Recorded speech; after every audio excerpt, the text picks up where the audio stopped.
So the next book is Dark Horses, a Memoir of Redemption by Arthur Hancock.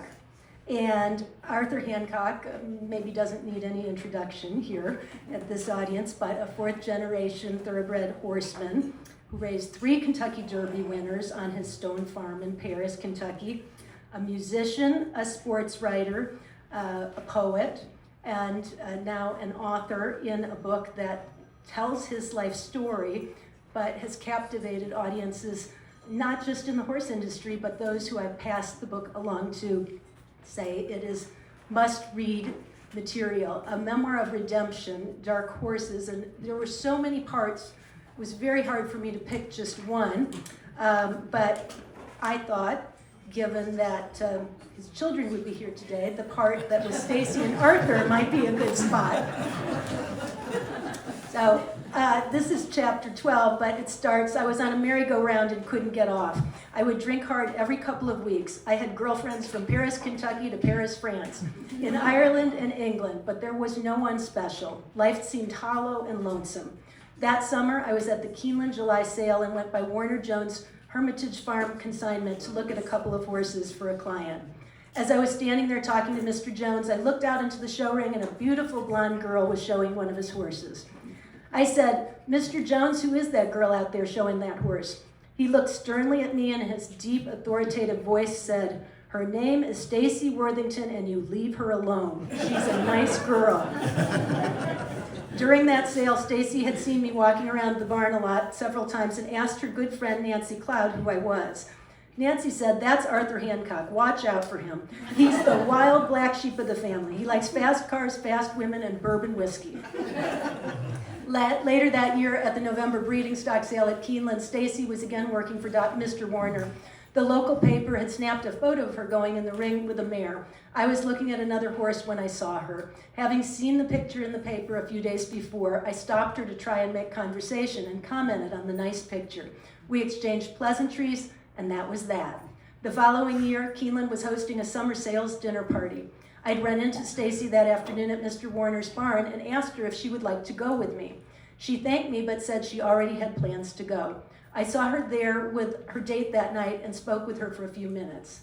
She was a college co-ed, 11 years younger than me, and even though I was attracted to her, I rationalized that the age difference and my rather wild lifestyle probably precluded any type of relationship from developing. In April of 1977, I was going to have dinner with Paul, and we met at Nellie Kelly's. The service was very slow, and when the waitress didn't even bring us a glass of water, I said, "Let's get the hell out of this place." We were 2 blocks from the Library Lounge, which was also a popular restaurant and bar near the University of Kentucky campus, and I suggested we go there. About a week before, I had been very lonely and depressed one evening and was having serious thoughts about what in the hell was going to become of me. I was 34 years old, living on my small farm in a little house by myself, and even though the business was picking up for me, I had no meaningful relationship other than a roster of casual girlfriends. I seriously prayed to God, "Father, if you can hear me, please send me someone."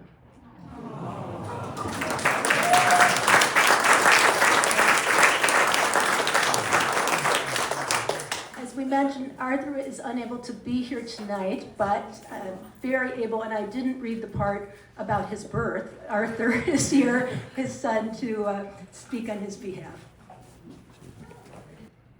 I'd like to welcome my sister Walker, Kate, Lynn, and Alex, 4 of the 6. The 5th one is in Nashville, and I just wanted to let you all know that my dad is really sorry he couldn't be here, but he had an emergency surgery and he's doing well.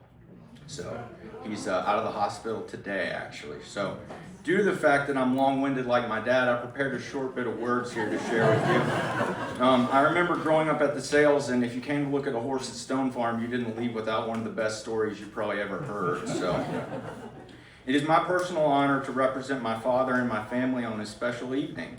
Both of my parents are unable to be with us today, as I said.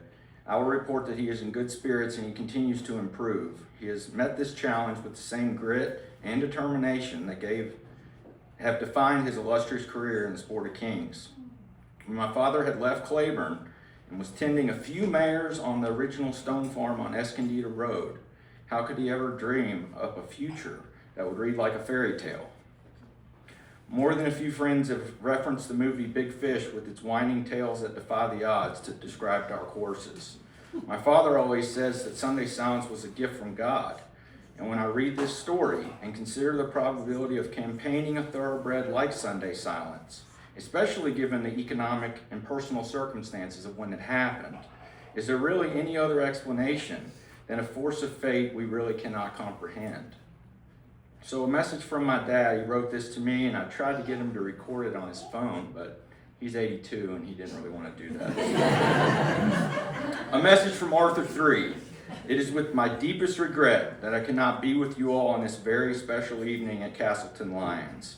To be included with these two wonderful authors as finalists for the Tony Ryan Book Award is indeed a lifetime honor, and having been a friend of Tony makes it especially meaningful to me. Writing my memoir, Dark Horses, was a cathartic trip that took place over a span of 5 years. If it helps one person on their road of life, it will have been worth all the effort. I was a dark horse, and so was Sunday Silence. Through destiny and fate, both of us were able to withstand the storms we faced.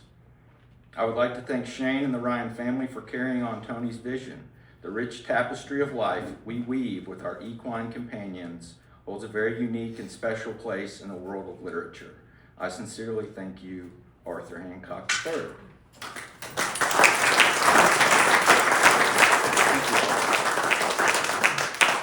So I was going to bring my guitar, but being I didn't write the song, he said, he asked me to read his song Sunday Silence. And I'll read it rather than sing it. Yeah. When all the dreams I dream do not come true, and the friends I have turn out to be so few, when it seems the world is closing in on me, Sunday Silence soothes my soul and sets me free. Every time things seem to turn around, something else comes up to get me down. And while I do the best that I can do, Sunday Silence gives me strength to make it through. Every now and then it's hard to face. There ain't no easy going in life's race. And when I'm feeling down and in defeat, the sound of Sunday Silence sure is sweet. How my race will end, Lord only knows. But when Sunday's here, it's time to smell the rose and stop and count the blessings that abound in a place where Sunday Silence can be found. And the chorus? Here comes Sunday Silence again. On the track of life, sometimes you lose, sometimes you win.